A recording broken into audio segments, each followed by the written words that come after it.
नमस्कार, ये आपका भारत लाइव है और आप भयंकर खबर देख रहे हैं। लेकिन आज भयंकर खबर में एक बड़ा ट्विस्ट है और ये ट्विस्ट इसलिए है कि जहां एक तरफ मैं पटना से आपको ये भयंकर खबर की विशेष बातें बताऊंगा, तो वहीं हमारे संपादक नमन मिश्रा जी आज बाबा काशी विश्वनाथ की नगरी में पहुंच गए हैं और वहां से वो हमारे साथ सीधे जुड़ेंगे।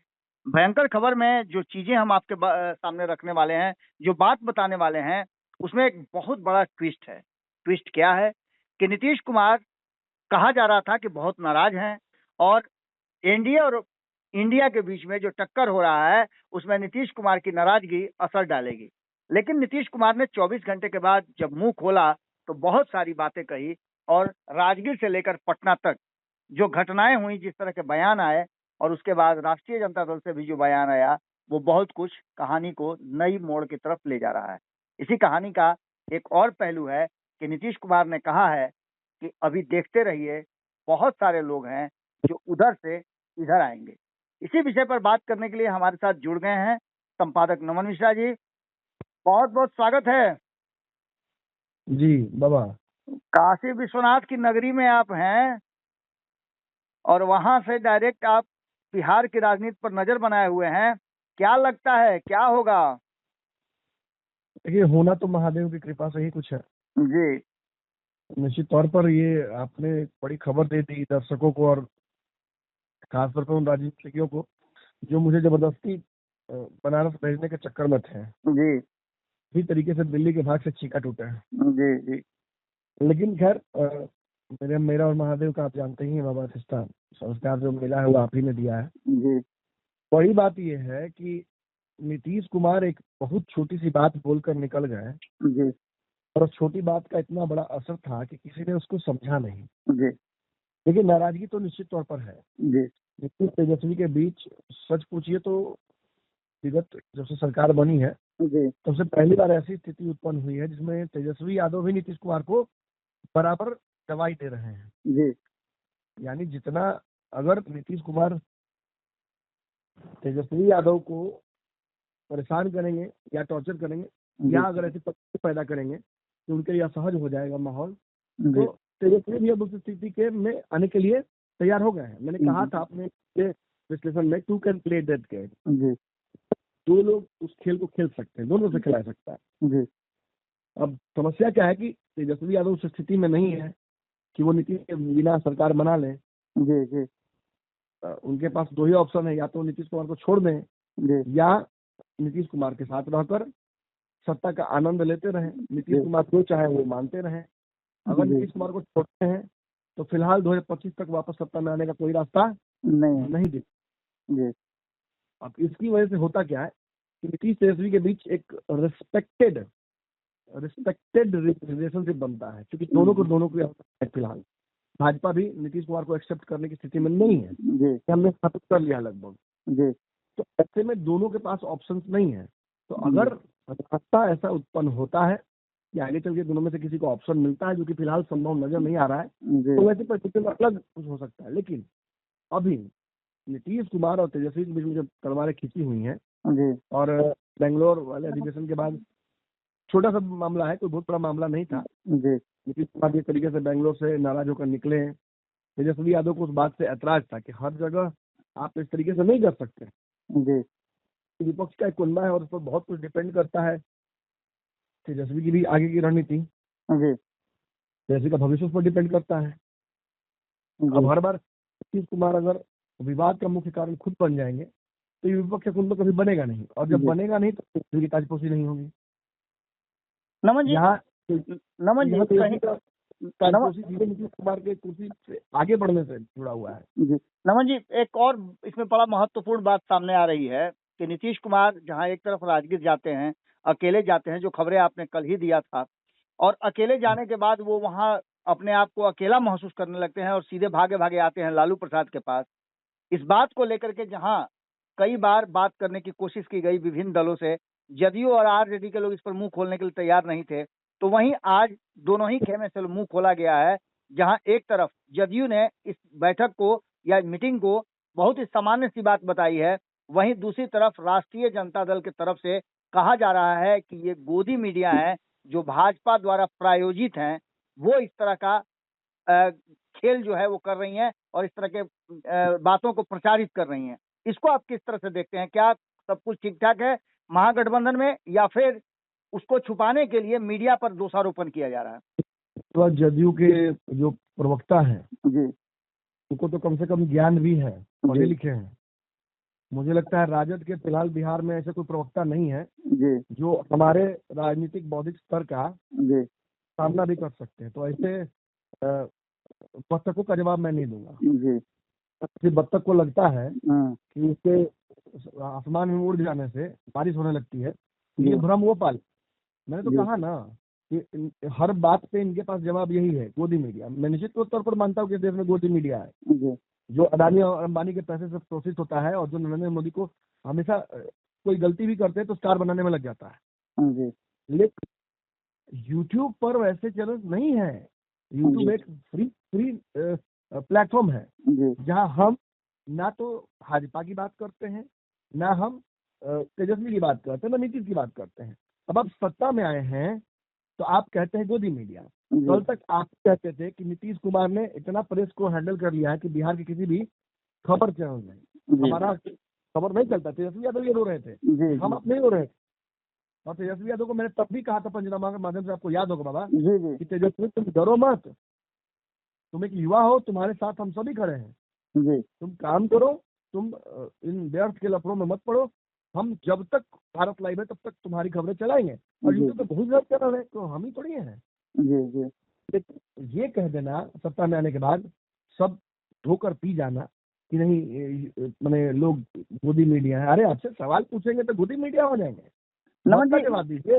मेरा एक बात कहना है बता कि श्रृंगार करके आई राजद कार्यालय में बैठते क्यों है?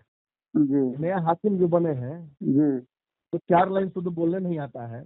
उस दिन अंग्रेजी में मैंने देखा कि इंडिया जब से नाम घोषित हुआ, अंग्रेजी में उस दिन ज्ञान दे रहे थे। अंग्रेजी भी ठीक से नहीं बोल पा रहे थे। अरे अभिषेक या तो बोल भी लेगा अंग्रेजी, वो तो एक शिक्षाविद है। तुम क्या बोल सकते हो? किस लायक हो तुम? अगर 10 गो बिहार में नवोदित यूट्यूब चैनल से अगर उनका बाइट न ले तो वो कहीं दिखेंगे नहीं। सच्चाई यही है। खैर मैं इसके बाद में नहीं पढ़ूंगा। भाई वीरेंद्र भाजपा माफ कीजिएगा राजद के एक सम्मानित प्रवक्ता थे, उनको उस पद से क्यों हटाया गया ये राजद तय करे, ये तेजस्वी यादव तय करे। अब मुझे तो ये भी इस बात का भी जवाब चाहिए होगा कि क्यों बंटू सिंह को हटाया गया। जब काम था तो बंटू सिंह को बम की तरह रोज फोड़ते थे नीतीश कुमार के खिलाफ, अब उनको हटा दिया। मैं ये भी सवाल पूछूंगा कि किस आदमी ने, किस व्यक्ति ने, एक पढ़े लिखे सम्मानित व्यक्ति मृत्युंजय तिवारी को, जिन्होंने लालू यादव का इतने दिनों तक झूला ढोया, उनका नाम कटवाया था। अगर हम पीछे पड़ जाएंगे ना तो जब हम तेजस्वी यादव, नीतीश कुमार और नरेंद्र मोदी को उनकी राजनीतिक हैसियत याद ला सकते हैं, तो इन चपंडुकों को हम उनकी राजनीतिक हैसियत जरूर याद कर सकते हैं। खैर मैं इस बात में नहीं पढ़ूंगा। मैं आपको जो बता नमन जी, मैं उसी बात की तरफ आ रहा था कि नीतीश कुमार ने जो बातें कही है उसके वास्तविक मायने क्या हैं, और एनडीए के कौन कौन से दल हैं जो नीतीश कुमार के टच में हैं? जी बाबा, बहुत सही आपने बात कही। देखिए उस दिन नीतीश कुमार ने एक बयान दिया, सारी बातें तो उन्होंने मैंने रटी रटाई कही और मुझे कई बातों पर शक भी उनके है, लेकिन एक बात जो उन्होंने कही जिसको सबको समझना चाहिए, उन्होंने कहा कि पहले भी सब दल आए थे, एक दल उसमें 14 दल आए थे, एक दल और आने वाला था, लेकिन वो तो उनका फ्लाइट था, वो नहीं पहुंच पाए, तो भी हमारे साथ थे। आपकी भी बढ़िया मीटिंग हुआ और अब जो कई दल इसमें और बढ़ेंगे। लेकिन कायदे से 38 अगर एनडीए में है तो यहाँ हमारे पास 24-25 दल है ये इंडिया में। लेकिन इसमें कुनबा बढ़ाने की जो कवायद बोल रहे हैं आप, वो दरअसल शुरू अगर कोई कर सकता है तो नीतीश कुमार कर सकते हैं, क्योंकि नीतीश कुमार के पास ऑप्शन है। दो दल एनडीए के जिनका इस तरफ इशारा नीतीश कुमार का हो सकता है, जो स्पष्ट है। एक पशुपति पारस की पार्टी जो इस कुनबे में आ सकती है क्योंकि नीतीश कुमार से उनकी नजदीकियां पूर्व की रही हैं। एक बात जो फिलहाल पारस गुट है वो थोड़ा असहज हो गया है चिराग पासवान के आने से, उन पर दबाव डाला जा रहा है कि वो विलय कर ले और लोजपा एक कर ले।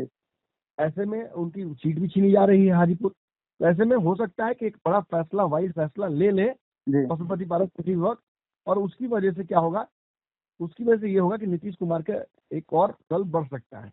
एक और बड़ी बात, जब उन्होंने ये कहा कि हमारे साथ कई दल और आने वाले हैं, तो मैं बिहार पूरे देश के पटल पर जब देखता हूँ तो मुझे कोई खास रुचि नजर नहीं आती किसी दल में जो इसमें आने के लिए इंटरेस्टेड हो, क्योंकि सभी तो उस तरफ जाते हैं। हाँ, जिनको भाव नहीं मिलेगा वो 2 महीने 3 महीने बाद आ सकते हैं एनडीए से, लेकिन कोई भी डूबती नाव से लोग भागते हैं ना। किनारे पहुंचने वाली हो ना, वो तो कोई कूद कर नहीं पार करता उतना रास्ता पैदल। तो ऐसे में मुझे लगता है कि फिलहाल चूंकि मुकेश सहनी को जो न्योता दिया गया था, फॉर्मल न्योता था, उस न्योता से बहुत वो खुश नहीं थे। उन्होंने शर्तें जो रख रखी थी, उन शर्तों पर भाजपा बहुत खुश नहीं थी। तो ये भाजपा और मुकेश सहनी के बीच में जो टग ऑफ वॉर चल रहा है, इसका फायदा मुझे लगता है कि फिलहाल नीतीश कुमार उठा लेंगे, क्योंकि नीतीश, मैंने आपको पहले भी कहा है बाबा कि नीतीश कुमार के संपर्क में मुकेश सहनी लगातार है। मुकेश सहनी लगातार नीतीश कुमार से बातचीत कर रहे हैं और सीटों को लेकर भी बातचीत उनकी हो रही है। तो ऐसे में मुकेश सहनी को ये फैसला मात्र कर लेना है। 25 तारीख को तो उन्होंने डेट मुकर्रर कर ही दिया है, फूलन देवी के जयंती के दिन वो तय कर लेंगे सब कुछ। ऐसे में 25 तारीख को यदि मुकेश सहनी ये इशारा कर देते हैं या सीधे तौर पर नीतीश कुमार का हाथ पकड़ लेते हैं, तो ये बहुत बड़ी बात नहीं होगी। नीतीश ने ये इशारा बहुत पहले ही कर दिया। उस दिन की मीटिंग ये पूछ सकते हैं कि एक तरफ नाराजगी की खबर, दूसरी तरफ नीतीश कुमार इंडिया के जो प्रोजेक्ट पर काम भी कर रहे हैं, और मुकेश सहनी की महत्वाकांक्षा में मुजफ्फरपुर भी है। बिल्कुल, और आप समझिए ना मुजफ्फरपुर का रणनीति कैसे नीतीश कुमार उनके खत्म कर सकते हैं।